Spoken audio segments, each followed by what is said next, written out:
A group of 4 people, including Sanju, Goku, Haki, and Goju, are on their journey. Goku and Goju complain. The journey is getting boring because no bad guys have appeared. Haki warns, they will be karmically punished if they think like that. But they don't know that. While they are happily joking around, from within the dense bushes, there are always eyes watching their car. On the way to tow, a group of people carrying weapons suddenly rushed out to attack Sanju's group, constantly muttering about wanting to kill demons. Goku and Goju feel excited because it's been a long time since they've had a fight, but Haki reminds them to be careful because he doesn't want to harm humans. Unexpectedly, these mortals are very strange, although these people don't emit any signs of life, but possess an immense power. Continuously attacking them, they sense something unusual. Xiaoyu decisively draws his gu and shoots one of them. Immediately, that person falls and turns into stone. The remaining people also become scared and leave. Sanju senses that a big storm is about to hit, so he reminds everyone to continue on their way to tow to avoid the storm while finding lodging. Goku accidentally picks up Heiji's hat. Outside, the rain and wind baggy, although they get a little wet from the rai, but luckily in the end, Sanju's group has found shelter. Before the storm hits, Heiji and Gare observe the group of 4 from the rooftop, feeling this group is quite interesting, so they decide to follow them a little longer. Haki and Sanju recall the people who attacked them on the way and suspect those people are corpses, and HK Kai doesn't sense any spells or any conduits connecting and controlling those corpses. When Haki and Sanju are seriously thinking, Goku and Goku are joking around, even leading to an argument, making 3 Tieng extremely annoyed, so he makes the 2 of them go to sleep. Taking advantage of the Sanru group's sleep, a group of assassins from the Bull Demon King are aggressive, rushing straight into their room to assassinate and steal the scriptures. They continuously use knives and hammers to stab the bed, along with insults and belittling Sanju, but their plan completely fails, because Sanju's group has sensed the demonic energy and the noise they made when they broke in and had a plan to defend. On the bed now, there are only blankets and pillows, and 3 Ting's group appears, ready to fight and defeat these assassins, thinking they can easily suppress the group of assassins. But unexpectedly, besides attacking Sanju's group, they also arrange many forces outside to attack the people in the tow, where Sanju's group is staying. Hearing the tragic screams, they quickly rush out to fight and rescue the innocent people. And at this moment, 2 GI and Garati appear right in front of them, quickly eliminating all the evil assassins. However, during the battle, one of Garati's arms is accidentally cut off by the bad guys. Besides eliminating the assassins, Heiji also uses his supernatural powers to revive the innkeeper, where Sanju's group is staying, and many other people in the tow, and becomes a hero in their eyes. Heiji says he will go revive the dead. As for the injured, he assigns Haki to treat them. After a night of non-stop work, Haki is almost exhausted. The next morning, when Sanju's group is resting, Heiji appears and greets them, apologizes for the heavy task he assigned to Haki last night, and also reveals some information that he is Hei the Good, from a place very far west of the ocean. His purpose is to help those who are attacked by demons in the Banglai Regio, and he has a special ability called Soul Transformatio, which means collecting the souls of 10 dead demons and the reviving humans. Goku is very excited when he learns about this special ability of Heiji, and even wants Heiji to revive a chicken drumstick so he can eat more. Hearing this, Sanju immediately becomes suspicious. He might also use human souls to revive demons. Goku, on the other hand, affirms that Gare's severed arm last night is healed today, and because of Heiji's ability. Garati believes that Sanju's group is not bad, but Heiji doesn't think so. Heiji doesn't want Garati to interfere too much in his affairs, because Gare's main task is only to protect him, and believes that demons will always be demons. But he still wants to see their talents. Right after Heiji leaves, Sanju Goku and Goju are immediately attacked by the people revived by Heil last night while going to buy food to nourish Haki. They carry many weapons, muttering that they must kill demons, and rush towards them. Meanwhile, Haki is resting in the inn room and is thanked by the innkeeper's daughter with tea, because last night he saved her father from the assassins. They chat with each other. Haki asks the girl if her father has changed after being revived by now. She tells him that since her father was revived, he is very healthy, as if nothing had happened. However, the only change is in his eyes. They have turned yellow. Hearing the girl's story, Haki remembers the attackers. When he entered the toe, those people also had yellow eyes.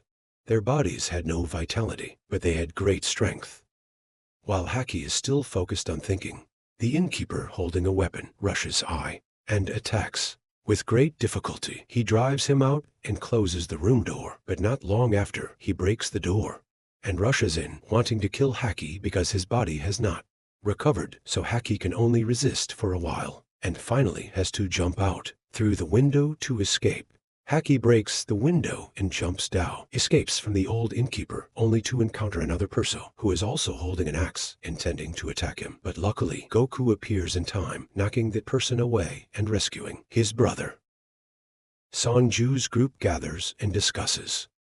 The only way to be safe is to leave this town, but leaving this town is not easy for them, because there is another very aggressive group of people approaching them. The group continuously shouts, "Kill demons," making Goju furious, unleashing strong punches, sending them flying away, while Goku, Haki, and Goju are struggling to fight that group. Sanju seems very relaxed, leaning against a pillar and smoking. Seeing this scene, Goju can't hold back and scolds Sanju for being a wicked monk. Goku doesn't dare to hit hard, because after all, these people are humans. Moreover, they have just experienced life and death and were just revived by Hagi with great difficulty, so he doesn't dare to strike. The daughter of the innkeeper sees her father holding an axe and rushing to attack. Sanju's group rushes to stop him, but he doesn't seem to recognize her anymore and throws his daughter away and continues to rush towards Goku, realizing that just defending is not the solutio. Sanju orders Goku to strike back at the innkeeper, facing the daughter who is constantly crying and trying to stop him. Goku can't strike. Seeing this, Sanju decisively draws his gun and shoots the innkeeper dead. The scene unfolds once again, like when Sanju's group was on the way to this toe. The innkeeper, after being shot, immediately falls and turns into stone, and the people around panic and run away. The daughter is extremely heartbroken, slowly approaches her father's corpse, and she decides she must find Hagyo to revive her father once again. Goku can't understand. If reviving someone and that person becomes like the landlord, then what's the point of reviving them? To stop Goku's train of thought, Xiaoyu reminds the group to leave quickly, because now they are no different from harmful insects in the eyes of the people. Hagyo stands on the roof, witnessing everything, and says Sanju's group's value is less than insects. Then they don't need to exist anymore. Sanju's group goes to rest and eat by the stream. Goku complains about not having enough food and the blandness of the canned goods that they brought along. Sanju knows well Goku is still thinking about the people in the toe, so he advises him to forget them. Right at this moment, that group of people appears again to attack Sanju's group. After a while of fighting, Hagyo and Gare reappear. He wants to help Sanju destroy the demons. Initially, Sanju agrees to let him do it, but then he says provocative words, doubting Sanju's talent. So Sanju decides to use magic, the world-cleansing heavenly realm. One strike kills all the evil spirits that attack them. Hagyo is extremely surprised and also wants to have power like Sanju. Hagyo invites Sanju's group to eat at a restaurant and tells the reason he follows them. Because he wants to destroy demons, and coincidentally, they are often targeted by demons. On this occasion, Haki also has the opportunity to inquire Hagyo about the side effects from his resurrection method. Hagyo says it's not a side effect, but because the people he revives were all harmed by demons, so when they come back to life, they will have great hatred towards demons. Hagyo also says Gare has been revived many times, And the bracelet on his neck is where the souls are stored. He doesn't forget to wonder about the purpose of this group of four traveling, knowing that they carry precious scriptures. While the group is talking excitedly, suddenly an old man leads a few people to ask them for help. So Haegyo and Sanju's group set off to Anuto. The old man tells them there is a rampant demon here, and many people have lost their lives to it. They hope Haegyo can use his power to save them. And Haegyo has accepted. He quickly asks for the location of the demon's lair. They set off together. A guy, Haegyo, and 3 Tang sit in the car to lure the demo. Haegyo says he knows Sanju's identity is the heavenly earth origin scripture, is the one who unified the Bonglai realm, making Sanju suspicious that he approached his group with bad intentions. Right at this moment, the demon attacks 3 Tang from behind and is eliminated by Garati. However, Haegyo still spares one of them and asks that one to take him to the demon's lair. Sanju decides to follow now to that lair.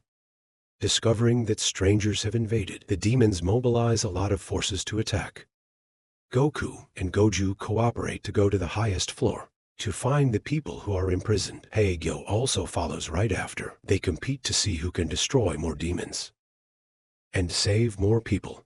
Very quickly, the demons are defeated. They seem to have found the place where people are held, but unexpectedly fall into the arrow trap of the demons. Garati steps forward, taking all the arrows and being revived by Haegyo. Once a guy, Shayu tells Haki that he wants to know more about Haegyo, so he followed to this place. The leaders of the demons are enjoying a wine party when a soldier enters and collapses right in front of them, making them panic. Immediately after that, Sansu's group and Haegyo also appear, informing the leaders that all their subordinates have been defeated. The cowardly subordinates immediately take the girls present at the party as hostages, threatening that if anything happens to them, they will not spare those girls either. Facing the threat of the demons, Haegyo is not afraid at all. He orders Gare to attack the 3 demons first. Then he will collect the 10 souls of the 3 demons to revive the 3 girls later. However, Ju and Haki have used their own methods to defeat the demons and rescue the 3 girls because they don't want the 3 girls to experience the pain of death. For Sanju and them, life is not something that can be used for measurement. The 3 people, Haegyo, Goku, and Haki, are on the way back to town to join forces with Sanju when suddenly a boy runs out in front of their car from nowhere. Luckily, HC Guy managed to swerve to avoid that boy. When they continue to move, Haegyo wants to get out of the car to kill that little demon boy, but is stopped by Goku. On Sanju's side, Gati and Goku are sitting waiting for the other 3.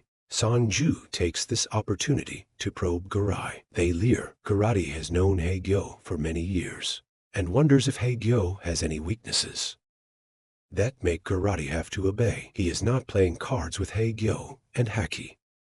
Goku learns that Gati has taken a bath. He is curious to see what a person whose limbs have been broken and reattached many times like Gati will look like. Indeed, Gati's muscular body makes Goku extremely excited. Goku also wants to have muscles like Gati, so he wants to know Gati's diet. But Gati says that he doesn't need to eat. He never feels hungry. Suddenly, they hear a very pitiful cry for help. This cry is from Awoma. The child in her arms has a very serious infectious disease.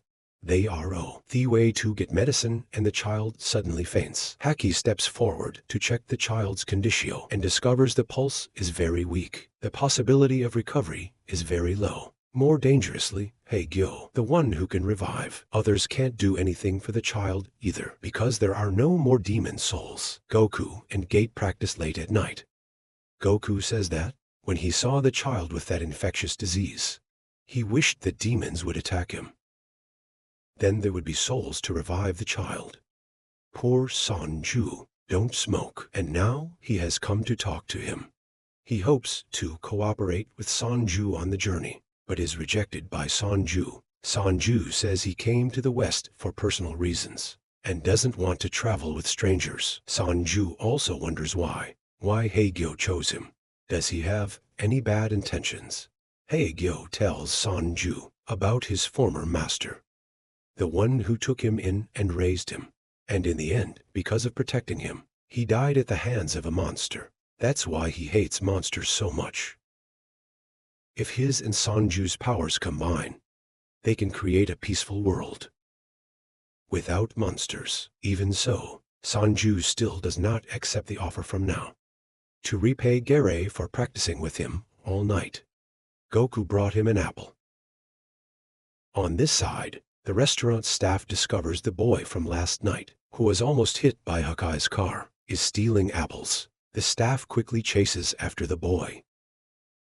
They also warn Sanju's group to be careful with that kid. However, they don't know that that kid is hiding right under Sanju's dining table. After the boy leaves, Haegyo wants to take his life to save the child with the infectious disease last night, but was stopped by Sanju's group. But this time, Haegyo is not as easily persuaded as before. He said that he understands his abilities well and only uses demon spirits to revive people. Moreover, he will continue to do so until in this world there are no more demons. Before his domineering attitude, Sanju's group explained that demons appeared in Banglai is due to some change. They are also heading west to deal with this matter. Haegyo doesn't think so. He believes that demons should not appear. Banglai should only have humans, and all demons here are considered monsters, always threatening human lives. Goku Hakiguru said that if you hate demons so much now, then you can kill them. Who knows, he might get 3 more souls. A battle begins between Haegyo and Sanju's 3 disciples. Haegyo orders Gere to continuously shoot at the 3 people. Just as Goku was about to be attacked by Gere, Sanju KP, the BNVO Te Gere, CU Goku, a small demon appeared from behind the tree and was curious why these people were fighting. Then it turned out that Sanju brought the boy here because he is the Riso. That caused these 2 groups to clash. Haegyo approached Demo. The little one said in a gentle but very scary voice that he wanted the kid to give his life to him to revive another boy who was about to die from a serious illness. He said that he had to live in poverty. The little demon must be very tired, so he wants to liberate the little Demo. Hearing the words spoken from him, Sanju's 3 people couldn't help but feel angry, wanting Sanju to stop him. But the little demon agreed to Haegyo's offer. The relatives around the boy have all gone crazy, and the boy heard that he would be like that soon. So he accepted the offer to save that child. Gatizer readies his gun to finish off the Demo, and that's when he's really scared, crying loudly that he doesn't want to die. That cry temporarily stopped the intention to take his life of Haegyo. Haegyo always wonders why they are both demons, but Sanju's disciples didn't go crazy, receiving the answer that they are only half Demo. Haegyo doesn't accept that. He still doesn't think what he's doing is wrong. It's time if that child goes crazy, he won't show mercy to it. And so are the 3 disciples of Tang. Goku said if so, then they should race to see Haegyo destroy all demons first, or they successfully prevent the transformation first. Haegyo accepts, and their real race officially begins. Haegyo has a meeting with Jenny in the forest at night. It seems the 2 have known each other for a long time. Jenny even teases Haegyo. However, Haegyo still skillfully hides his necklace. When asked about his master, Haegyo painfully reveals his master passed away 10 years ago due to being killed by a monster. Jenny also expresses regret for Haegyo's master. On this side, Sanju's group continues to face demons. They surround them and force them to hand over the scriptures. The people in the town advise they don't need to fight the demons, but go directly into the toe. Surprisingly, after their car drove by, the demons didn't follow, but turned back to the forest. The people in the town said that this place is protected by a divine power. Demons cannot set foot here. This town used to be very afraid of demons, but since Master Thong Chen became the town chief, performed magic so that no demon can set foot here. That barrier has protected this town for many years. Goku suddenly wondered, if there is a barrier, then why when they entered, they didn't see anything strange? This very question almost revealed their demon identities. Sanju thinks that because the three of them are not ordinary demons, so that weak barrier didn't harm them.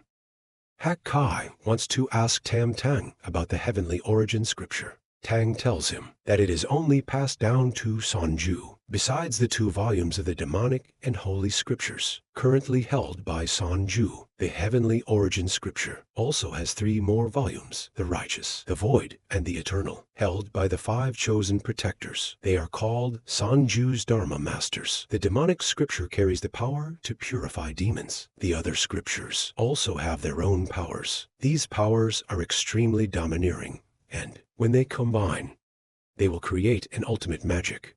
However, these 5 scriptures near each other are extremely dangerous. Heijio talks to Jenny about his master. He was very good at exorcism, but too kind, leading to his death at the hands of Avilai. But Heijio doesn't remember the appearance of the monster that attacked that day. He affirms that to defeat his master, that guy must also be very formidable. Heijio is also the opposite of his master. He will not let monsters and humans live in harmony with each other. That's why he came to this Bonglai. But after meeting Sanju's group, he began to doubt whether what he's doing is right or not. Jenny asks if Heijio has ever heard of the name Qi Tian Dao Sheng, implying that he suspects that in this Bonglai, the strongest demon is only him. Sanju's group is having a meal at a bustling restaurant when a man comes to find them and says that the town chief really wants to meet and greet them. They talk to the town chief.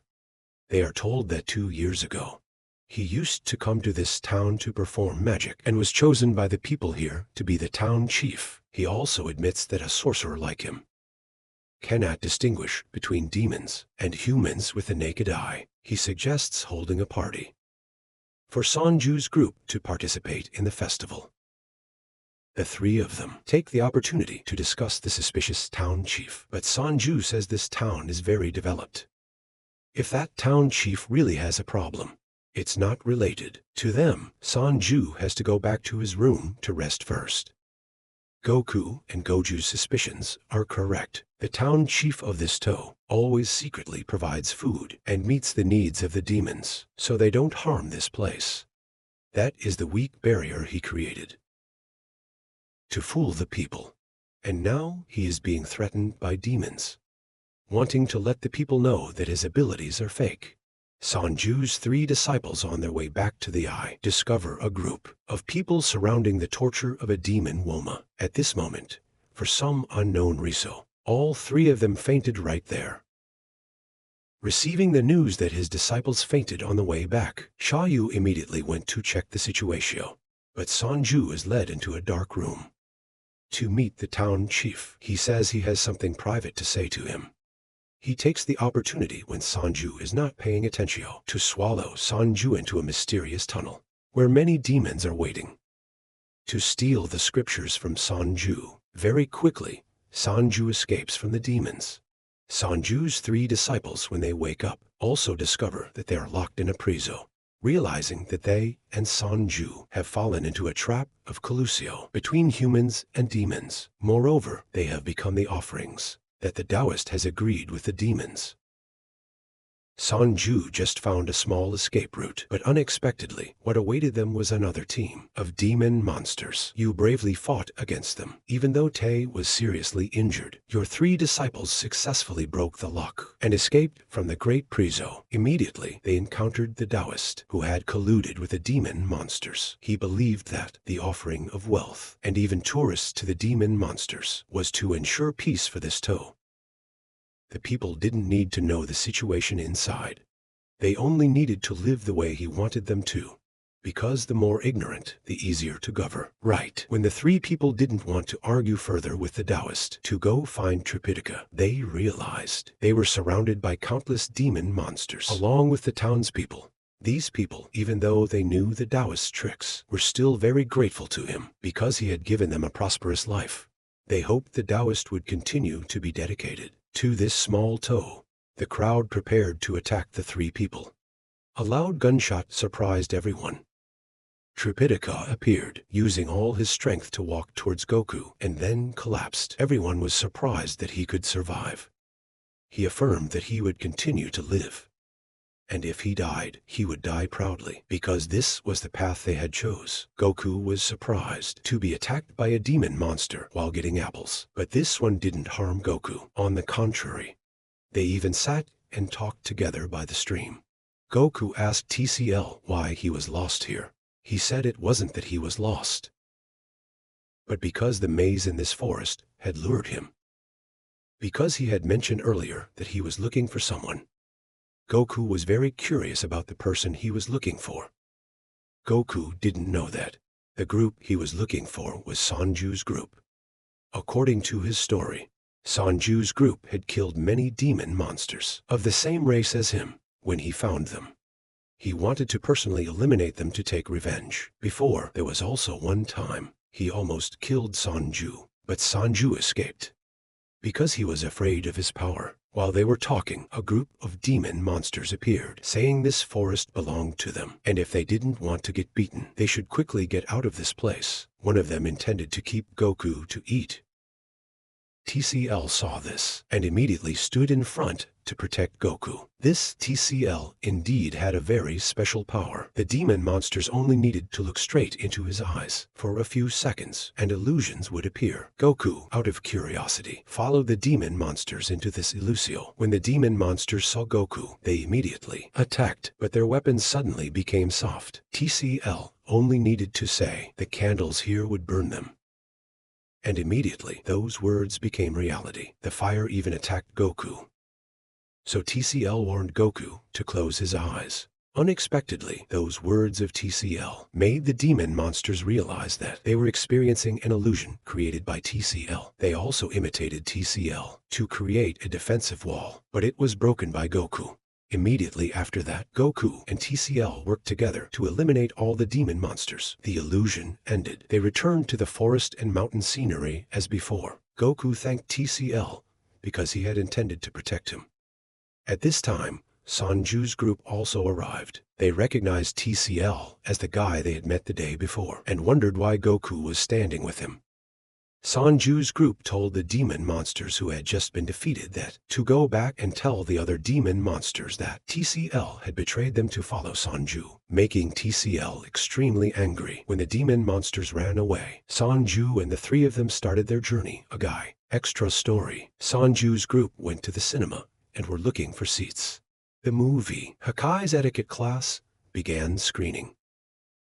Some things Haki noted included turning off cell phones, standing up or making noise in the theater, bringing pets into the theater, filming or recording in the theater, smoking in the theater. The movie officially began in a gloomy tone. On a stormy rainy night, at a mansion located on a remote mountain pass, a case had occurred. The group of 4 members of the Wild Bird Club of Atiso University came to the mansion to seek shelter from the Rai. The butler invited them inside. This was indeed a very large mansio. The butler led them to greet the young master of the mansio. The group slowly walked out knowing they would be drawn into a series of murders that followed. They met Hei-Gi Gruss, the next generation lord. He told them to feel free to rest, and he would report to his father. The next morning, NH said that the mansion was large and cold, like a haunted house. Hei-Gi slightly bowed his head, admitting that coldness was because the lords who had lived here all suffered a curse from generation to generation. The maids suddenly rushed announcing that their master had passed away. He had passed away 3 hours ago, and the cause was poisoning. The lady of the house believed that the curse had come true. The events written in the scriptures had happened to them. However, that was only the beginning of the tragedy. The bridge that the group of students took to enter the mansio had broken, making it impossible for them to leave. Here, they discovered something like the cursed scriptures. that the lady of the house mentioned. But these students thought the Lord's death was caused by someone's involvement, so they went to investigate the members living in this mansio. Hggh, the servant here, said that although his family was destroyed by the Crush family, he was grateful to the Lord. Coincidentally, Hggh story coincided with what was written in the scriptures. Not long after, the lady of the house was discovered dead in the bathtub. Haki suspected this was a series of murders. Hagi feared that the next victim would be him. The students discovered a staircase next to the fireplace. On it, an earring appeared. Behind the door, a shadow was secretly watching Goju. The family's private doctor admitted he had had a period of intimacy with the lady. The shadow gradually approached Goju. He was murdered. The scriptures also wrote that the third tragedy would happen in order. The fourth and fifth would also occur. Sanju's sixth sense detected the evil perso. As this drama was gradually unveiled, suddenly Goju revived as a zombie, madly attacking everyone. Sanju, Haki, and Goku faced a dilemma, whether to attack their former close friend or not. The survival game. At the mansion, officially Bega, Sanju's group was having a meal in a restaurant. Sanju accidentally dropped the cup. The staff quickly came to clean up, but the suspicious thing was, Sanju discovered that his eyes were yellow. After the meal, the four of them continued to look for a room to rest. The receptionist of that recommended a restaurant specializing in crab dishes. In the East, she said the food there was very delicious. That receptionist took them to their room to rest. Goju discovered that since arriving in this town, they had only met people with yellow eyes. And now they had arrived in this toe. Yellow eyes proved that they had died and been resurrected. The receptionist brought blankets to them and asked if Goku was wondering about her eyes, making Goku panic. He hurriedly refused. The receptionist said that she used to be sick, and after recovering, her eyes turned that color, and those eyes became her pride. She always felt lucky to have recovered and to be alive. Her two children were running around in the hallway, and she quickly apologized for fear of disturbing her tenants. Karate asked if that was Goku. That was the Monkey King. Or was it not? Was there another Sanju wizard with him? Even more demonic, in Goku's eyes, it was gold. However, Karate still trusted Goku, because if he was the real Monkey King, he would be an extremely ferocious demo. Anyway, Heijo and Karate came with the Sanju group all the way here, also to confirm Goku's story. They decided to continue following. If Goku really was the Monkey King, then the ring on his head was what restrained his inherent nature. And Heijo wanted to try to take it off to verify. Karate warned Heijo to be careful. Ought to be blind to believe the words that Mr. Gianni had told them before. Gate felt an unsafe feeling with that Gianni, like he was a dead perso. Heijo also knew that, since he was young. The first time he met Gianni, Heijo found him suspicious. In Heijo's memory, Gianni appeared as a large crow. Gianni stayed at Heijo's master's place for a while. From his master, Heijo knew that this man came from the 6 eastern lands, very far away, and was a Sanju wizard, a great monk. He himself also took Actio to destroy many demons, bringing peaceful life to the people. Heijo brought a blanket to Realni and was approached by Gianni, praising his blue eyes as beautiful, like angels in a painting. Gianni said his name meant Black Crow. Heijo did not like crows. Heijo thought they specialized in scavenging and gathered in large numbers in cemeteries. In these 6 lands, crows were considered blasphemous birds. They broke God's rules, so their bodies were dyed black. Heijo was reading a book in his room when Gianni entered. Gianni wondered why Heijo did not learn magic directly from Fiber, Heijo's master, but sat and read books himself. Heijo sadly said that his master refused to teach him, precisely because he did not want Heijo to inherit what he did. The master wanted Heijo to use magic to save lives instead of destroying demons. Therefore, Heijo's first magic lesson was to grow and nurture a tree, making it bloom into a beautiful flower. Witnessing Heijo intently searching for magic to help the flower bloom like that, Annie felt this boy was lovely. The used his power to make Heijo's flower bloom, but then it withered quickly. Heijo asked Annie about the place where humans and monsters live together. Explained to him that it was called Penglai. However, whether the two sides could coexist was a very difficult thing to say. Annie told Heijo, in fact, rabbits and crows, although two different animals, are one. There is a fable that says, the black spot in the sky is where crows live. So, in the East, crows are not a symbol of bad luck. The rabbit is the moon in the sky. Heijo knew that monsters and humans belong to two different worlds. He also felt that Annie was a very strange person, and the words he said were very dark and gloomy. Heijo felt very desperate because he was too helpless. When he witnessed his master being harmed, Heijo brought his injured master back to the room and sat beside him for a long time. Finally, his master woke up. The first sentence his master said to Heijo when he woke up was to ask about the withered flower that he had given Heijo to take care of. Heijo asked his master if he definitely did not want him to be his assistant, and if Heijo became an exorcist, his master would not have been in this situation. His master encouraged Heijo not to be so depressed. But at this time, Heijo's emotions had become very bad. He thought that his master had never acknowledged him and personally smashed the flower pot he had taken care of. Heijo ran outside, crying and walking alone, and met Annie. Heijo said that his master never acknowledged him. He had no blood relation with him, but because he wanted to be with his master, he wanted to be acknowledged by him. Annie threw away the cigarette he was smoking, pulled him closer, and said to Heijo, "You have no value at all." Heijo struggled and said that he really wanted to be acknowledged, and that was his value. Annie wanted Heijo to see the current situation clearly. Immediately, a flock of black crows gathered from nowhere, making eerie cries. Annie said that black crows were monsters. He and Heijo's master had joined forces to find their lair. Taking this opportunity, Annie wanted Heijo to use magic to fight the crows, to show his value. Although he tried his best, Heijo still let a few crows escape.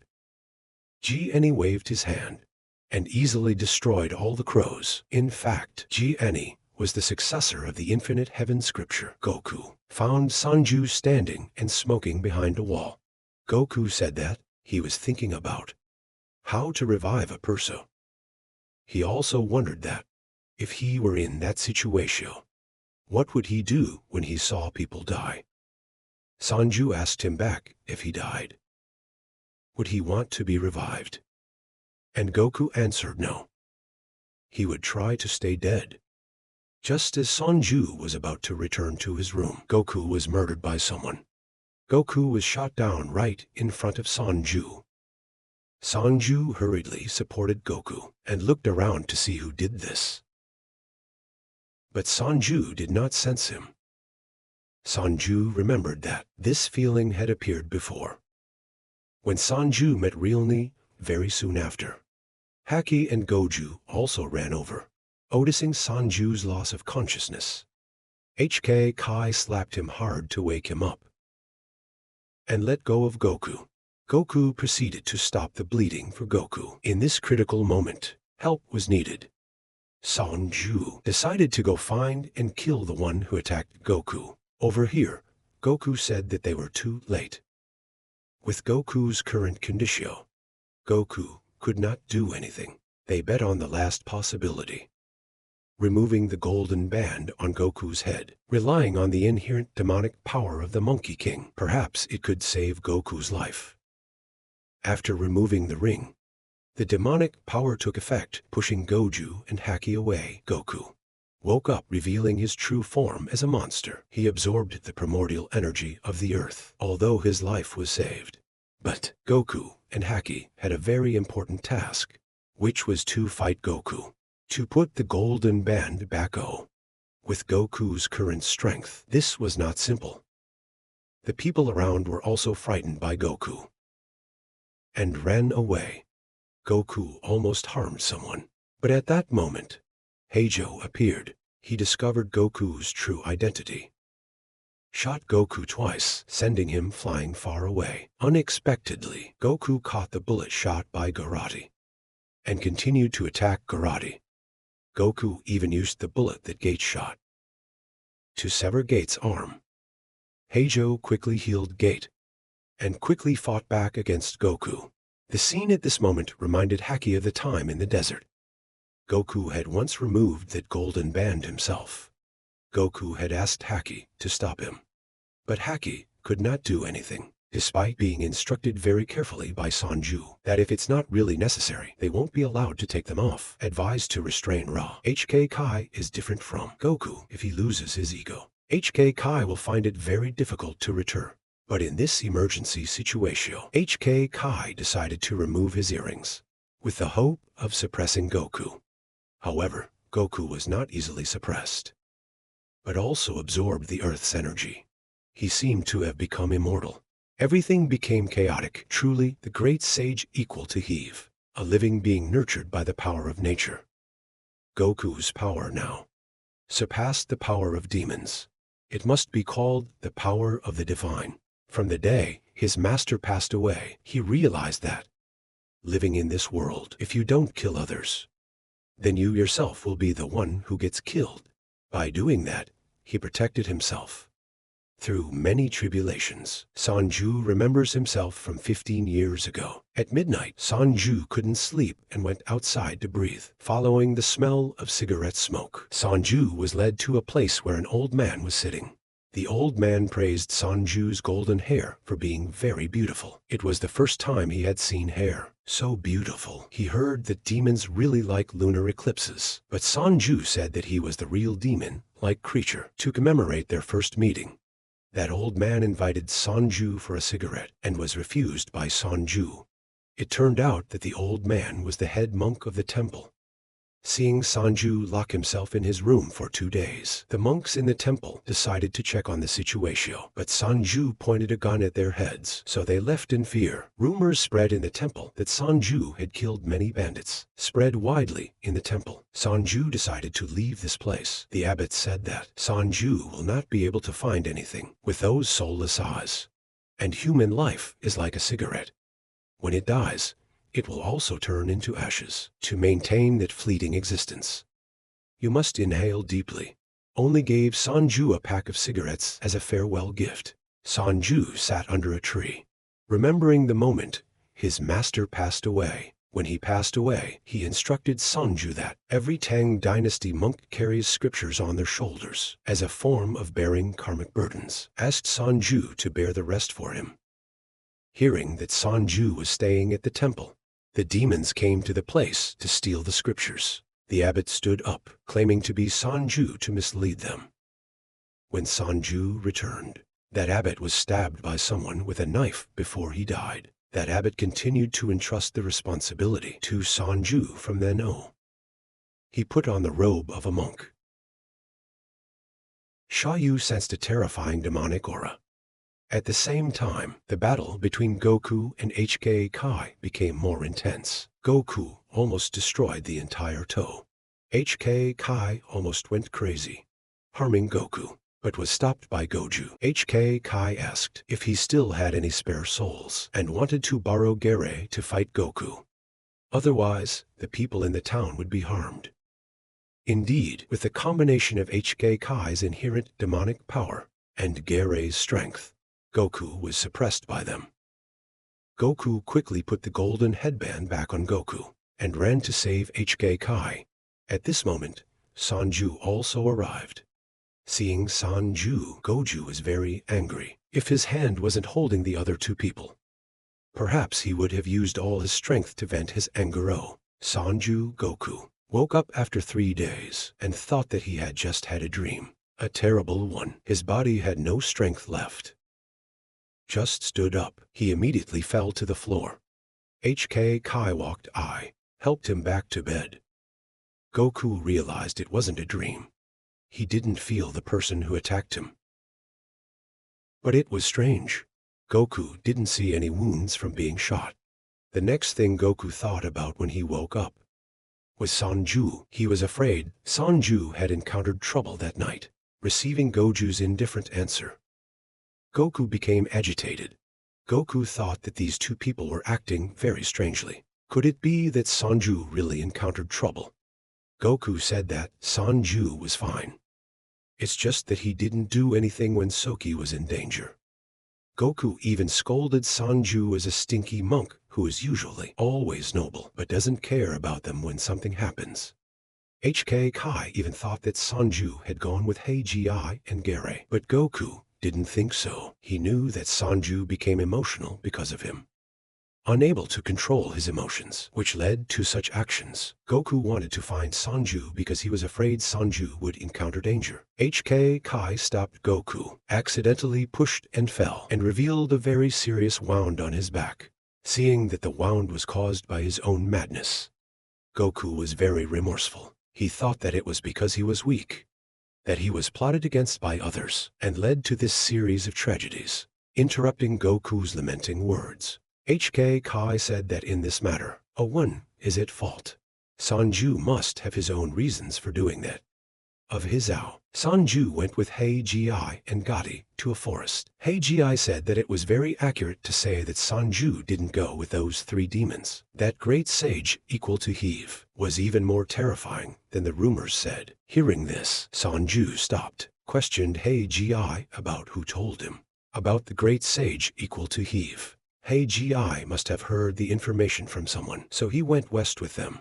Heiji replied to Sanju in a mocking tone that on the journey together, Sanju would soon understand him. HK Kai, although very tired, still tried to drive, while Goku had a heavy mood. Not saying a word, Goku said that their immediate task is to find clothes and food for Goku. Goku's teasing made the atmosphere in the car more lively.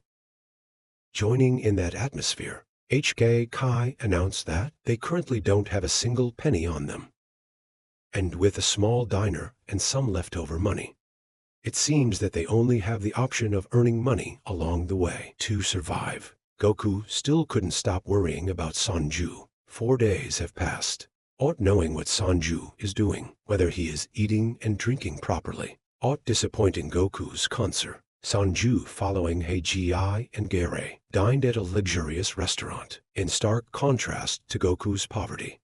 Goku and HK Kai have been for 3 days without finding a job. Goku and HK Kai were so hungry that they hallucinated and fainted in the desert. When they woke up, they were in a demon village. A female demon came to ask them if they were demons, and they admitted it. She regretted that if they were humans, she would have a delicious meal tonight. These words made them a little panicked. She added that in this village there are only demons. If humans appear, they will become food for the villagers. Recently, many villages like this have sprung up. On the other side of the hill, opposite this village, is where humans live. That hill is like a human fortress to protect them from the demon village. Coincidentally, Sanju with Heiji and Gare are on the other side of that hill. The people there used an entire army to welcome Sanju. Heiji and Gare, however, Sanju still looked cold and uninterested. Those things. Sanju only wanted to stay here for a few days. In the demon village, Goku and HK Kai found a job to earn their daily meals, ending a hard day of trading. The female demon prepared food for them. Although the skewers looked very delicious, they still had to confirm with the girl that it wasn't human meat. Before daring to eat, while eating, they accidentally mentioned Red Boy. Knowing they knew Red Boy, the elf girl was extremely excited. Hong Hire is her idol. In her eyes, he was both kind and handsome, from a demon who was dining there. They learned that every real demon goes through a rebirth process. That's when they feel something exploding in their heads, dizziness, and their bodies will be as if they are having an epileptic seizure. However, when that state ends and they regain consciousness, they will feel the world around them has completely changed. Their true instincts also awaken. They are no longer afraid of humans, but see them as delicious pieces of meat. H.C. Guy believes that phenomenon is like a beast just waking up. Hei-Ji seems to really like teasing Sanju. He wants to sleep with Sanju to keep warm. The words just spoken made Sanju angry and want to shoot him dead. Before taking action against this guy, Sanju still wants to ask who told him about the Monkey King. The reason Sanju is with Hei-Ji is also because he wants to find that person. Hei-Ji says that he can't grasp that person's whereabouts. He only knows that person is probably still in this fairyland. Sanju couldn't get any information from Hei-Ji, so he decided to go find that person himself to settle things. Clearly, it seems that person knows Hei-Ji's whereabouts, so Hei-Ji advises Sanju to continue following him to find out the truth. A little demon was run over by a carriage on Goku. Goku and Haki helped the child with the treatment, and also helped carry goods to the market instead of the carriage. They realized that what they were doing was completely different from the life of being hunted by demons before. They were no longer the Tang monks group. The female demon brought them water. She said that because they were driven out of the oasis opposite, they had to go a long way to get drinking water. As for the oasis where humans live, it is very prosperous. Yet humans are still worried that the demon village will threaten their water source, so they prepared such a powerful army. Haki suggested using a car to get water, to help the demon village to curb their anger, preventing them from causing conflicts. Haki and Goku took on the task of getting drinking water. It might take a day, so they left Goku to watch over the villagers. Goku just chatted with the female demon. He has never been around a girl before. Even his mother mentioned that.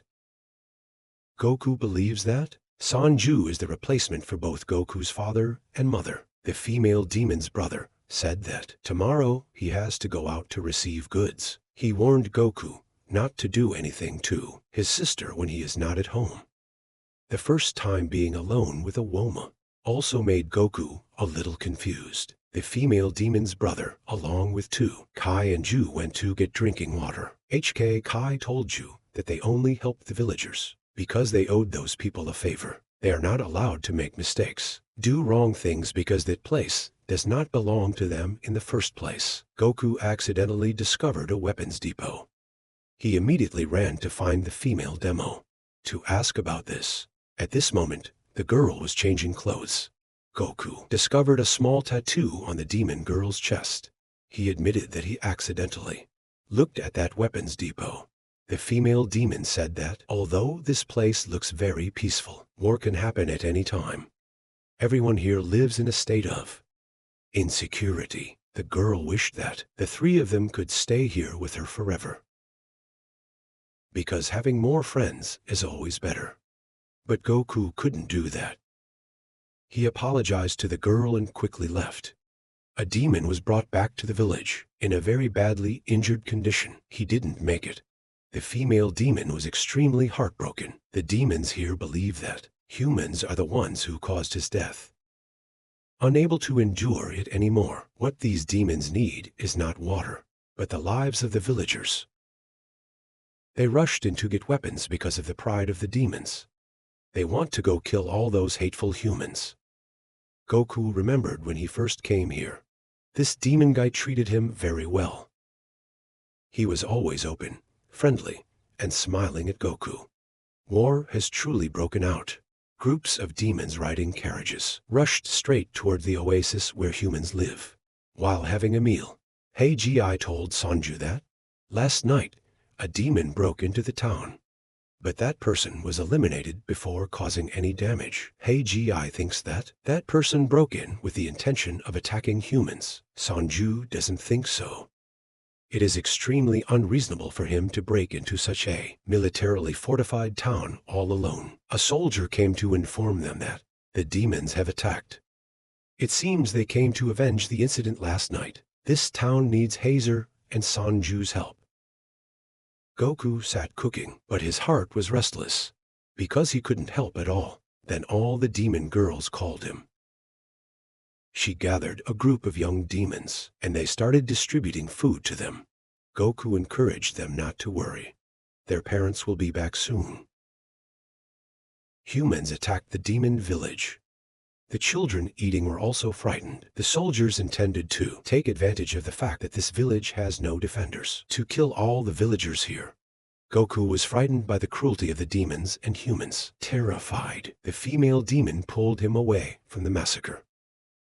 Goku said that the villagers were deceived by humans. They deliberately killed her brother to lure the demons. There, taking advantage of the village's lack of defense, they will launch a surprise attack. The female demon asked Goku which side he was on, causing him to be confused once again.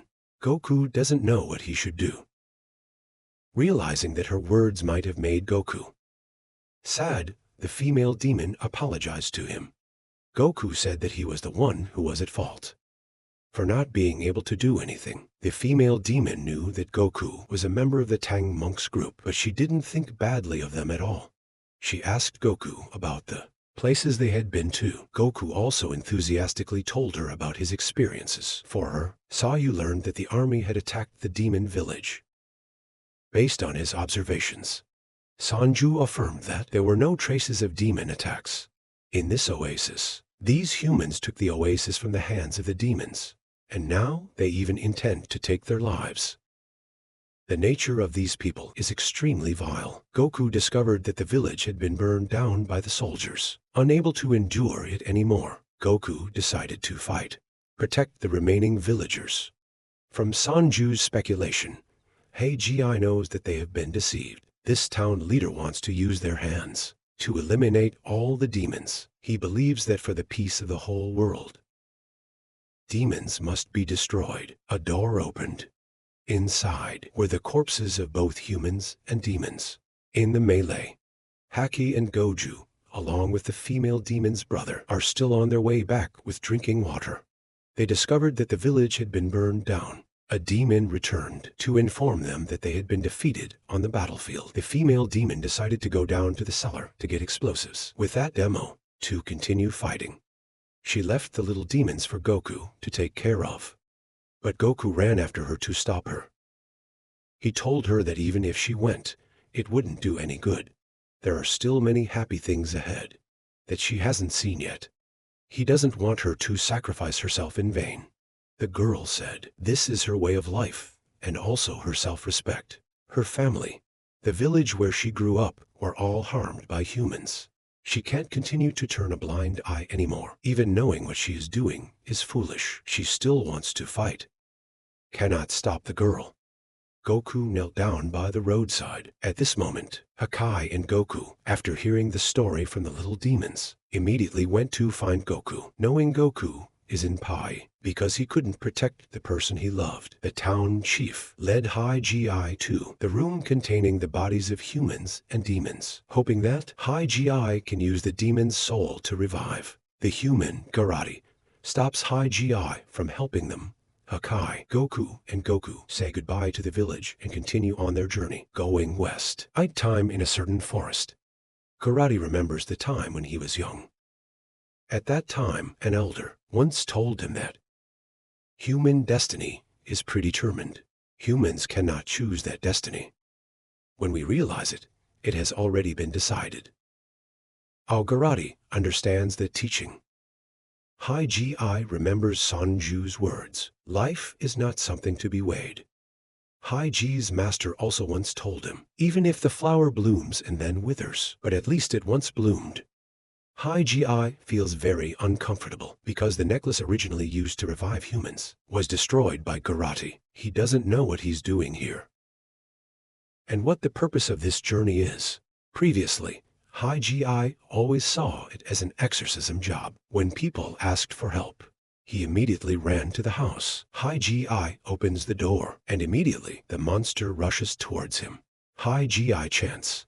That monster quickly turns into stone and shatters. Even so, Hagi is still one step too slow. The father uses all his strength and finally begs Hagi to save his daughter. After receiving Hagi's agreement, he silently leaves. A blue light appears in Haiji's hand. Haiji feels like he knows what that light is. Using that light to touch the girl, and that girl actually wakes up. At this moment, Haiji truly confirms his missio. He wants to use the method he just used to revive that girl, to revive his master. But no matter how many times he tries, he cannot succeed. After a while, Haiji heads east. Haiji is pursued by a group of monsters. They surround him in a small village. At this moment, Karate appears. Karate asks him to stay away and not to harm the lives of the people in the village. Haiji says that he only came here to destroy the monsters and will leave after killing them all. Karate says that those are not monsters, but the spirits of this place. As long as they don't invade the territory or attack without reason, these spirits will not do anything to them. Haiji says that these monsters only cause harm and have no benefit, and destroying them is a matter of course. After that, Haiji attacks a monster. But unexpectedly, Karate stands up to protect that monster and is killed. The monsters also run away, seeing that he has killed an innocent person. Haiji uses his necklace to revive Karate. Karate wakes up and asks Haiji what he did to him. Haiji says that he killed Karate, so he revived him. The elder comes to thank Haiji and tells Karate that those who go against the laws of nature will not be allowed to stay in the tribe, and from then on, Karate becomes a companion on Haiji's journey. Haiji asks Karate if he hates him very much because he was kicked out of the village because of him. Karate says that each person only has one life, and going against that law will become a heretic, a source of disaster. So Karate cannot stay in the village anymore. Previously, his elder once said, "A person's destiny is predetermined. He is willing to accept the destiny ahead, whether it goes with the flow or against it." Haiji says that if that's the case, Haiji is Karate's destiny and tells Karate to go with him. And from now on, Haiji will bear Karate's destiny. Sanju. Haiji and Karate fight together against many demons. With their strength, these demons cannot cause any trouble. Sanju is surprised that Haiji's strength is so high. A demon plays dirty, dropping a large rock from above, aiming to kill Haiji, but Karate quickly comes to protect Haiji. Sanju shoots that demo to avenge Karate. Haiji uses the demon's soul to revive Karate, causing the remaining demons to panic and run away. Haiji says that it is more inconvenient now than before because there is no longer a necklace to store souls. So Karate has to be careful because without him, Haiji will be even more inconvenienced. Sanju remembers from before there was someone who always tried to disturb him and Goku without ever revealing himself. Even now, perhaps that person is still laughing and watching them somewhere. Karate senses murderous intent, so he goes to check and interrupts Sanju's train of thought. Sanju says that Karate has always been a good and quick protector. Karate thinks that losing the revival necklace, Haiji's ability to revive him is somewhat limited, more or less. He fears that if he really dies one day, Haiji will have more difficulties without a shield. Karate asks Sanju to take care of Haiji, even though he knows Sanju is with them for a different purpose, and he himself has no right to demand anything from Sanju. Sanju says that only Karate can protect Haiji. Hakai, Goku, and Goku are struggling to get through the steep road in the forest. Their car, unfortunately, plunges into a nearby stream. Haiji asks his master if he truly believes that God exists in this world or not. The master says that God exists in everyone's heart. He also advises him to always turn to God. By doing so, good things will be nurtured and become a beautiful flower. Instead of learning how to control magic, learn to control life first. The dream about Annie and the crows appears a guy. The desire to be recognized by the master also returns to his mind. A guy, after so many years of trying to be steadfast, like when arriving at this place of Bang Lai, Hai Ji doubts whether what he is doing is really right. Awakened by the sound of crows, Hai Ji wakes up and tells about his dream. When he was young, he could not distinguish this matter from that matter and had no strength or ambition at all. Finally, he was bewitched by D'Ani's words. Sanju asks if D'Ani was the one who told Hai Ji about the great sage equal to Heave or not. Previously, Sanju had also met that person once, and after that meeting, Sanju always had the feeling of being followed by him, as if he was deliberately provoking Sanju. In the city of Pheng, The Sea, this person is considered a scientist, specializing in researching ways to revive demons. He is also the successor of the Infinite Heaven Sutra, and the only person without a chakra on his forehead, according to Sanju's call. Finally, Johnny agrees to appear. Hearing this person mention his master, Sanju raises his gun and shoots him. D'Ani says that Sanju used to look as lovely as a girl, but now Sanju's eyes have grown much larger. Jenny does not dodge the bullets, but every shot Sanju fires does not hit him. It's as if the bullets have disappeared, he says while approaching Sanju. Sanju's face does not look good when he is standing face to face with Sanju. Sanju also pressed the gun close to his body, but was then attacked by him. Strangely, Sanju, who was previously famous for his unparalleled strength, became weak when fighting this guy. It's like this guy is toying with Sanju. Guns have no effect on him. Moreover, he even broke Sanju's arm. Have you ever witnessed Nai's power? Never. Have you ever seen such terrifying power? That power is nothingness. It has the ability to negate all existence, negating even the magic that Sanju has painstakingly trained. D'Ani recalls Sanju's past. He was an abandoned child, was saved by the 30th generation Tang dynasty sorcerer, and brought back to be raised. Eve. He even knows all about Sanju's biological parents' past. While speaking, he attacked Sanju. He knows that Sanju inherited two scriptures. They are the demonic heaven and the holy Heave, becoming the youngest Tripitaka sorcerer in history. Sanju's master was killed by a demo on the very night that Sanju inherited the title of Tripitaka. D'Ani's words made Sanju extremely angry, but he couldn't do anything. Gotti wanted to step in to save Sanju, but unexpectedly, everything about Gotti was also in this Gianni's palm. Gotti is a young Gunma, the most powerful in Tokacha.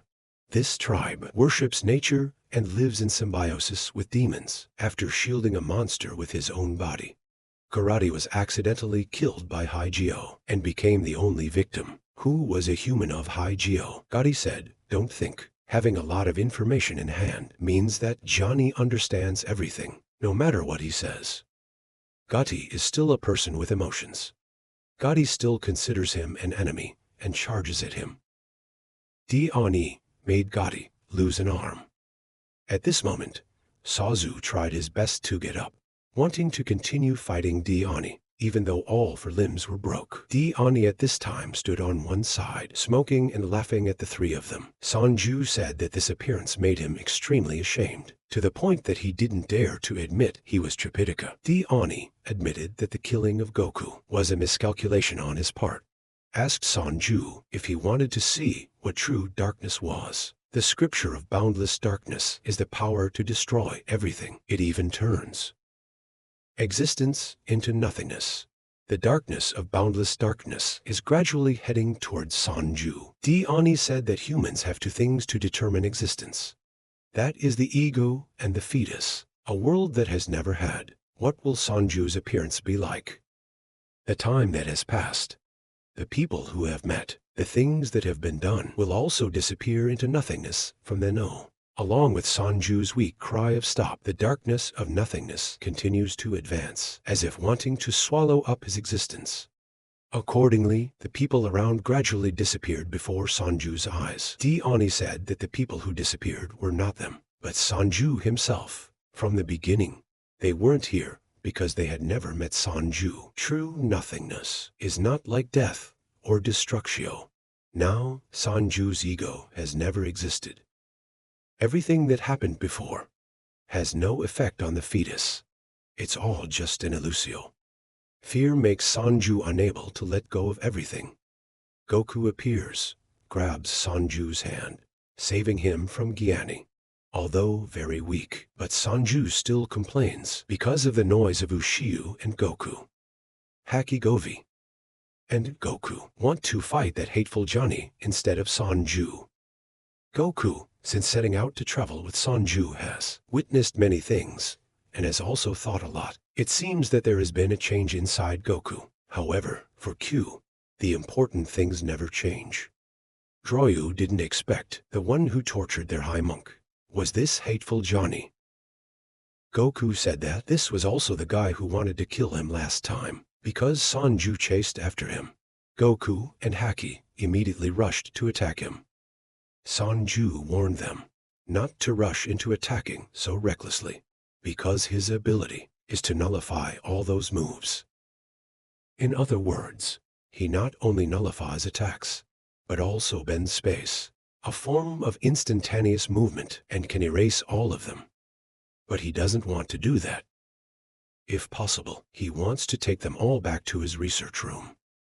This place now, for him, is no different from an exhibition of biological specimens that science always craves. For example, the one with two bloodlines, demon and human, like Goju. Next is the one with a physique transformed from human to demon, like Haki, a creature that is neither human nor demo. A legendary spirit, like Goku, and another who has been resurrected many times from the soul. A different person, like Gotti, a person with a special resurrection magic, like Hoijio. Every individual here is a very high rarity. Janai has heard about Haijio's master being killed. Reminded Haijio to remember what happened at the mansion that night. A giant black shadow appeared, constantly chasing after Haro D. Oni constantly mentioned the Riso, why Haijio's master sacrificed himself, and you appeared with a special ability, making Haijio almost go crazy. Goku approached and asked Haijio if anything was wrong. Haijio is actually not hero. It seems that body has been occupied by Varharu and has been asleep for the past few years. Haijio has been using Varharu's demonic power for the past few years. This demon not only occupied the body, but also sealed Haijio's memory. The one talking to them now is that demon, Paraharu. Haijio tried to use his strength to prevent that demo from uttering shameless words from his mouth. The demon saw Gate approaching. Haijio then took the opportunity to ambush Gate. He even intended to attack Goku and the others. Every blow he delivered had great destructive power. Haijio quickly woke up and stopped this madma. Haijio remembered bringing him face to face with this giant demo. Haijio used all the strength he had to attack the demo, but it had no effect on him. Haijio used all his strength to run to find his master. He also chased after him immediately. The master told Haijio to run quickly to ensure your safety. Haijio wanted to fight this guy with his master. The master, wanting to ensure Haijio's safety, pushed him into that room to hide from the demo. Outside, he fought against him himself. Haijio kept banging on the door, wanting his master to let him out, but his master was also having a very hard time fighting the monster. This guy seems very strong. When the door was broke, Haijio immediately rushed outside to see his master's situation. Before him was the giant demo. Right before his eyes, his master was knocked out. He ran to hug his master and cried. If only he had been stronger then, he could have protected his master. The demon continued to target him. Now he reminded Haijio again about himself. At that time he had illusions about his abilities, which caused his master to leave. He kept mentioning that his master's departure was Haijio's fault. Haijio was the one who killed his own master. A large area behind Haijio was torn up. From there, something like a long horn came out. The wings of a devil grew out. Haijio's eyes also changed. This body was completely occupied by that demo. Those wings, with just a light flap, could destroy everything. Ani clapped his hands and praised him, worthy of being the one who defeated his master. Humans cannot compare to his power. Janai speaks during the battle with Heiser's master. This demon is seriously injured, so he had to enter Heiser's body to take refuge. Now he speaks as if he witnessed the whole thing. Although this body is not entirely his now, he no longer has the strength to resist. He wants to kill everyone in Band 3. Tang Goku rushes to attack him. He is knocked into a tree. Goku and Gare are no different. This guy is so strong that with just a slight wave of his hand, he can blow everything away. It seems that this demon has grasped Heiser's weakness and controls him to take over this body forever. Because the demon still carries Heiser's body, they cannot counterattack. Goku says why things are getting more and more complicated. Isn't their common enemy that Diani guy? Why does Xiaoyu want to use provocatio to awaken Heiser's true humanity? But this method makes the demon angry and use moves to attack them. Band 3 Tang is trying to use words of provocatio to awaken the real person inside Heiser. Hack Kai says that Heiser always says demons are insects. Yet Heiser gave birth to a demo to take over his body. How shameless. The demon is angered by Hack Kai's words, continuously attacking Band 3 Tang. HK Kai says that with a body taken over by a demon like this, perhaps now it will not be possible to fulfill their previous bet, to see if Band 3 Tang can find the change before Heiser, or Heiser kills all the demons first. Faced with the demon's attacks, HK Kai does not flinch, but still deliberately talks to Hacker, hoping to awaken him. A foul-mouthed person like Hacker cannot appear to respond to HK Kai's nonsense. Just as the monster's wings are about to attack HK Kai, Hacker seems to regain some consciousness. He retreats, and the devil wings disappear. Heiser collapses from exhaustion. Goku and Ushio suddenly coordinate to attack Diani. When he is not paying attention, but very quickly, he dodges their attack. HK Kai seems exhausted, but he still says, the important thing now is to destroy that hateful Johnny. He very easily dodges all of Goku's attacks. And Ushio, Goku tells Diani not to run away anymore, and to attack them if he dares. Goryu wants to see how many tricks he has. He replies to Goju that the price for witnessing his abilities is very high. Goku realizes they are extremely small, but even if they are small, they will fight to the end. They intend to snatch the scripture from Yanni. Goryu says that burning it is enough. The sun has set and darkness rushes in. They are still fighting hard. But for Nai, this is just a stroll. Even though they have lost all their blessings, Goku and Gare are still persistent. He uses the scripture to attack them. Karate quickly runs over to protect Heiser and dies. Heiser needs a demon soul to revive Garati. Although Heiser killed Garati the first time they met, but after all, Garati is also a friend who has accompanied him throughout many journeys. Heiser does not want to see Garati die like this. He rushes to attack that Gianni, wanting to take his soul to save Garati, just like when he was young. Heiser is out of breath again at the last minute when fighting this guy. Goku immediately wants to draw the torch, but is stopped. Heiser wants to defeat Gianni himself. Garati does not want Heiser to have to fight for him.